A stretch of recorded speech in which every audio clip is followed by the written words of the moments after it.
Olá, bem-vindos à nossa análise a fundo de hoje.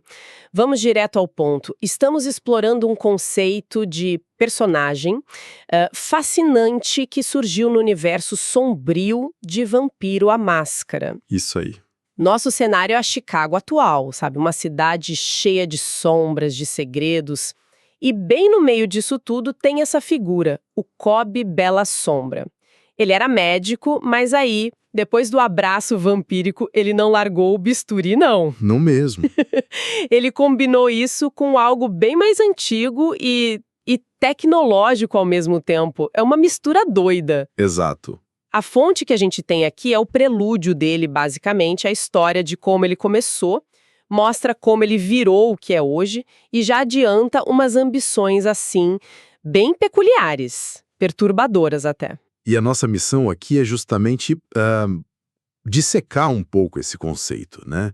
Tentar entender como funciona essa mistura de medicina, necromancia, que é a magia ligada à morte, e inteligência artificial. Uhum. E ainda tem esse jeito bem específico dele se alimentar, o tal do Sandman. Como que tudo isso junto cria um vampiro, um vampiro para a era digital. Exatamente. Ok, então vamos começar por aí, por essa questão da alimentação, que já entrega muita coisa sobre ele. O Sandman, Isso. a ideia básica é que ele se alimenta de gente dormindo ou inconsciente, tipo pacientes em hospital. É uma inversão completa do juramento médico, né, se a gente para pra pensar. Totalmente. O acesso que ele tem, que deveria ser para curar... Vira a chave do território de caça dele. Sinistro. É tematicamente muito forte. E as regras do jogo, né, a parte mecânica, refletem isso direitinho. O bônus que ele ganha em ofuscação ou auspícios não é só para ele ser tipo furtivo no sentido comum. Certo. Sugere quase uma sintonia predatória com aquele estado vulnerável do sono, sabe? Como se ele pudesse sentir ou até se esconder na inconsciência da pessoa. Nossa, faz muito sentido.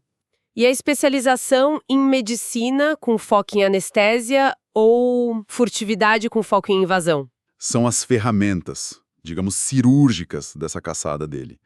Reforçam a precisão, o método quase clínico que ele usa, seja para tirar o sangue, a vitália, ou para fazer os experimentos necromânticos que a gente vai ver mais para frente. Entendi. E aquele ponto extra em recursos também indica que ele tem os meios, né?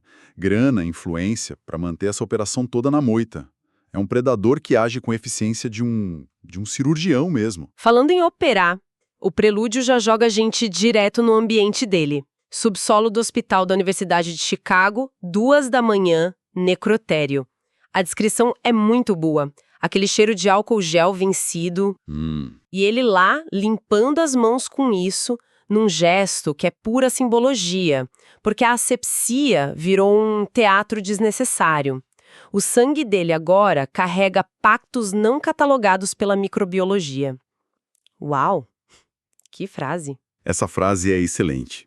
E o cenário que descrevem é fundamental para pegar a vibe dele. Aquela luz meio azulada, os servidores da Cobb Vitale, que deve ser o sistema ou a empresa dele, pulsando em silêncio atrás de painéis falsos, rodando códigos fantasmas. Exato, códigos fantasma. E esses servidores ligados não só ao hospital, mas a algo não vivo. Quer dizer, a fusão do clínico com o oculto tecnológico tá ali, na cara, desde o começo. É visual, é quase palpável. E nesse cenário ele não tá parado, ele tá trabalhando. Na maca tem um corpo, o Dr. Elias Torquato, um cirurgião descrito como tradicionalista e xenófobo. Morreu oficialmente de infarto. Certo. Mas para o Cobb, ele é o primeiro contato bem-sucedido com IA necromântica assistida por ressonância melancólica. E o texto é claro, o Cobb não o estuda, ele o escuta. É aqui que o negócio fica realmente diferente, né? Muito. As cordas vocais do cadáver começam a ranger, mas não são palavras normais, são tipo ruídos binários. E um algoritmo que o Cobb treinou com vozes de outros mortos. Que bizarro. Transcreve isso no monitor. E o Cobb fica lá, assistindo, sorrindo, vendo cada frase como um feixe de poder arrancado das entranhas do véu. É tipo necromancia via processamento de dados. É isso. Olha, essa IA necromântica parece ser o cerne da coisa toda com ele. É o que faz ele ser único. Porque, veja bem, não parece aquela necromancia clássica de chamar um espírito para bater um papo, entende? Uhum. Mas como se ele estivesse minerando a morte, tratando a memória residual, os ecos da consciência, talvez a própria alma como se fosse um conjunto de dados. Dados que podem ser extraídos e processados por algoritmos. E essa tal de ressonância melancólica soa tão poético para algo tecnológico, né? Pois é. Sugere que talvez precise de uma interface específica, sabe? Uma espécie de sintonia, uma frequência à melancolia. Talvez ligada à própria essência da morte, da perda, que permite à tecnologia acessar essa informação pós-morte. Entendi. Não é só máquina. Exato. Não é só hardware e software, tem um componente oculto ali que é essencial. É a ponte entre o silício e o espectro, digamos assim. E o Zal Torquato, esse médico que eles descrevem como ultrapassado, preconceituoso. Sim.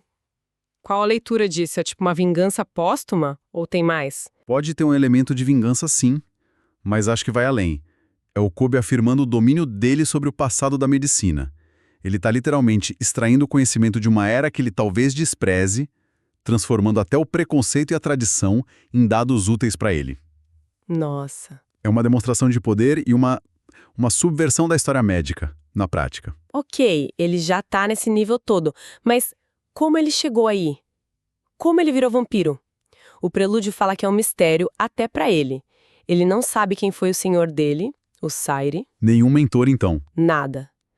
Só uma sombra encapuzada que apareceu pra ele depois de uma palestra que ele deu sobre, olha só que ironia, ensino médico digital. Caramba, já estava tudo conectado desde o início. Totalmente, e sem glamour nenhum, sabe? Só uma frase sussurrada no auditório vazio. Médicos prolongam a vida, mas só os mortos sabem o que ela realmente é. Aí uma picada, tontura, apagão. Nossa. Ele acorda 3 noites depois, numa UTI, sem pulso, mas com a mente ardendo em raciocínios de outra era. Que jeito de começar a não-vida, hein? Sem nenhum manual de instruções, só essa transformação assim, abrupta e já totalmente ligada ao tema central dele. A medicina, a tecnologia e a morte juntas. O abraço dele já nasceu meio digital, né? Parece que sim, e para piorar ou melhorar, sei lá, tinha uma mensagem no monitor cardíaco escrita com carvão cirúrgico. Você não é Venture, você é pior. Isso deve ter sido um baque para ele. Com certeza absoluta. Essa mensagem é um gancho narrativo excelente. Primeiro já diz para ele e para a gente que ele está fora da estrutura de poder mais conhecida, dos Ventru, que no mundo de vampiros são tipo os aristocratas, os CEOs da noite, né? Certo. Segundo, esse pior é que intriga. Pior como? Mais poderoso, mais sombrio, mais fora das regras, sugere uma linhagem diferente, talvez mais tabu, ligada justamente a práticas como a necromancia que ele ia acabar explorando. E ele acaba descobrindo qual é essa linhagem. Não são os nobres Ventru, mas um eco de um clã quase extinto, os Giovanni, que eram mestres da necromancia e agora estão meio que diluídos na linhagem Hecata. Ah, o Giovanni. Faz sentido? Só que a reação dele é o ponto principal. Ele não aceita esse fardo antigo. Ele não se curva à tradição. Ele codifica o fardo. Codifica. Ele pega a necromancia, essa arte antiga, sombria, e transforma numa rede neural. Ele alimenta a própria IA dele com a promessa de que a morte seria apenas mais um banco de dados. Isso é uma ruptura imensa com a forma como muitos vampiros lidam com a própria história e poderes. Total. É uma rejeição ativa da tradição e, ao mesmo tempo, uma apropriação muito particular dela. Ele não vira um servo dos fantasmas dos Giovanni ou das expectativas dos Hecata. Não. Ele pega o dom deles e reformata usando as ferramentas do século XXI. Exato. Essa ambição de tratar a morte como um banco de dados Isso revela um desejo de controle que é quase absoluto. Controle sobre o conhecimento, sobre a própria essência da pós-vida. É quase um transhumanismo macabro, sabe? Catalogar e dominar o que vem depois da morte. E como ele consegue manter tudo isso funcionando sem que o mundo perceba? A máscara dele, o jeito como ele se esconde na sociedade humana parece ser bem elaborada. Muito. Durante o dia, ou melhor, nas horas de atividade diurna dele, né? Ele mantém várias fachadas. É médico patologista requisitado, é consultor de startups de IA na área da saúde, é professor em simpósios de ética digital médica. A ironia disso. Não é só um disfarce passivo para esconder as presas, sabe? É uma plataforma ativa.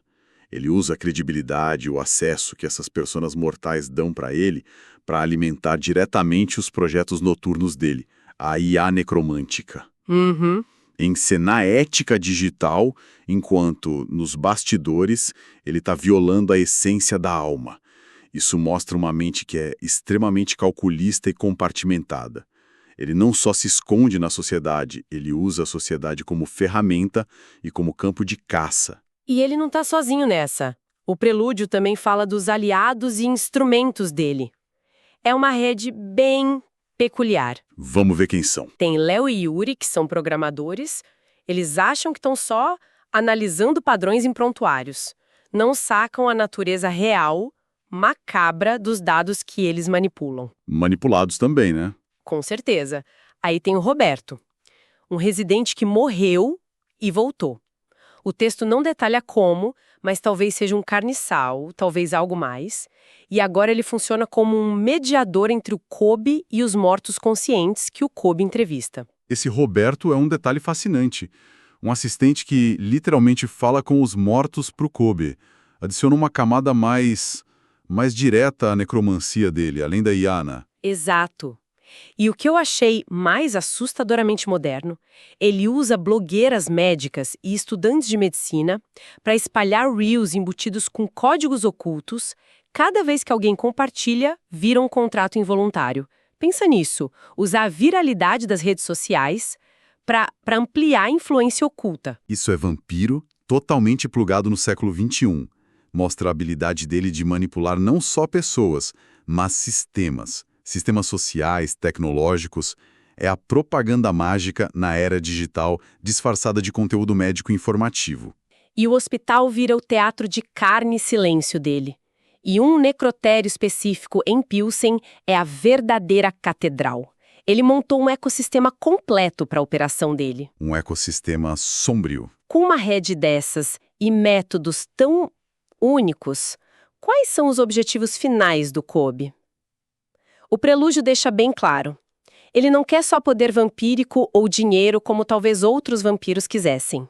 Certo, o que ele busca então? Ele quer transformar a Kobe Vitale, a empresa ou o sistema dele, numa ponte espiritual tecnológica entre vivos e mortos. Quer criar provas de residência médica que tenham ressonância oculta, talvez para filtrar ou influenciar os futuros médicos. Nossa. Controlar a próxima geração e quer usar os softwares de ensino dele para transformar os estudantes em devotos inconscientes da rede necromântica dele. Quer dizer, cultivar seguidores sem que eles nem saibam que estão seguindo algo sobrenatural. Estão sendo cooptados. Exatamente. E talvez o plano mais megalomaníaco de todos. Preservar as mentes mais brilhantes da medicina dentro de servidores imortais. Para poder consultar essas mentes mesmo depois que as pessoas morrerem.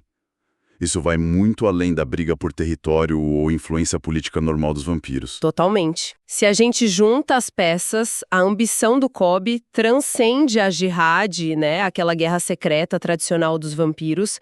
Ele está buscando uma forma de mortalidade digital. Não só para ele, mas pro conhecimento que ele valoriza, ou melhor, que ele quer controlar. Controle é a palavra-chave. É um controle sobre a informação, a memória, talvez a própria alma, usando a medicina e a tecnologia como os meios para isso. É quase como se ele estivesse fundando uma religião tecnocrática da morte, sabe? Com ele no comando, claro. E o Prelúdio termina com uma frase dele que é de arrepiar. pensando nos alunos, nos usuários do software dele. Eles acham que estão aprendendo com o meu software, mas cada questão respondida é mais uma memória selada, mais uma alma assinando o consentimento digital para jamais partir. Uau! Essa frase amarra tudo de um jeito brilhante e sinistro. O aprendizado vira aprisionamento.